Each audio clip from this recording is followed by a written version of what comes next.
계속해서 대구 경북 소식 전해드립니다. 주 52시간 근로시간 단축으로 임금이 줄어든 경북 버스노조가 낸 시외버스 노동쟁이 조정이 마라톤 협상 끝에 극적으로 타결됐습니다. 이 3차 협상만인데요. 임금 33만 원을 올리는 데 합의해 파업을 피하게 됐습니다. 보도에 한태연 기자입니다. 경북지방노동위원회가 마련한 경북 시외버스 노동쟁이 3차 조정회의에서 6시간이 넘는 마라톤 협상 끝에 노사 양측이 극적 합의했습니다. 임금 인상과 근로시간 변경으로 인한 자연 증가분을 합쳐 33만 원을 더 받는 조건입니다. 버스 기사들은 근로시간 단축으로 이틀치 임금 38만 원가량을 덜 받기 때문에 사실상 일은 덜하고 임금은 더 받게 됐습니다. 하지만 절대적인 임금 감소로 사측에 물러설 수 없는 상황이었습니다. 사측 역시 법 개정으로 운전기사를 추가로 채용해야 하는 비용 부담 때문에 노조 측의 요구를 쉽게 받아들일 수 없는 상황이었습니다. 하지만 노사 양측은 도민의 발을 볼모로 자신들의 요구만을 관철하기에는 부담이 작용한 것으로 보입니다. 앞으로 우리 대중교통이 우리 도민들의 잘 다가갈 수 있도록 우리 노사정이 함께 협력해서 열심히 하겠습니다.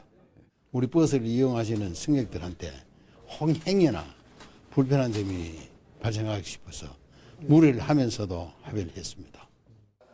이번 시외버스 임금 협상 타결이 오늘과 오는 4일에 있을 시내버스와 농어촌버스 노동쟁이 조정회의에도 영향을 줄 것으로 전망됩니다. 한편 경상북도는 지난 19일 버스업계가 신청한 노선 조정을 협의해 37개 노선만 감축하기로 했습니다. MBC 뉴스 한태현입니다. 온난화로 폭염이 심해지면서 온열 질환자가 매년 크게 늘고 있는데요. 특히 농작업을 해야 하고 고령화가 빠르게 진행된 농촌에서 그 위험이 더 커지고 있어 관리 대책이 필요합니다. 김건엽 기자입니다. 햇살이 강하게 내리쬐고 있지만 일손을 멈출 수는 없습니다. 모자를 쓰고 수건으로 얼굴도 가렸지만 더위를 이겨낼 수는 없습니다. 밭에 나와보면 잡초가 많아갖고 햇빛이 뜨겁고 힘들어도 그냥 참고. 여름철 비닐하우스에서 일하는 건 더 고역입니다.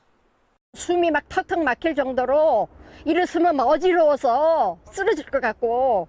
농사일을 하는 농촌 노인 중 주기적으로 휴식을 취하는 경우는 23%에 불과한 것으로 조사됐습니다. 4명 중 3명은 휴식도 없이 일하는 겁니다. 또 오전 9시부터 오후 3시 사이에도 일하는 경우가 적지 않은 것으로 나타났습니다. 온열 질환자 수는 최근 6년 새 3.5배나 급증했습니다.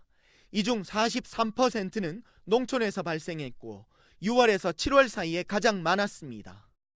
일하시면서 30분 내지 1시간 안에 수분이나 아니면 염분 섭취 또 미네랄 이온 음료를 드시는 것이 필요합니다. 그리고 1시간에 한 번씩은 꼭 휴식을 취하셔서. 올여름도 폭염이 기승을 부릴 전망입니다. 평균 폭염일수 10.5일을 훌쩍 넘을 것으로 예상되고 있습니다. 더운 한낮에는 농작업을 피하며 물을 자주 마시고 햇빛에 직접 노출되지 않도록 주의하고 지자체도 농촌 지역에 대한 관리 대책을 마련해 적극 추진해야 합니다. MBC 뉴스 김건엽입니다.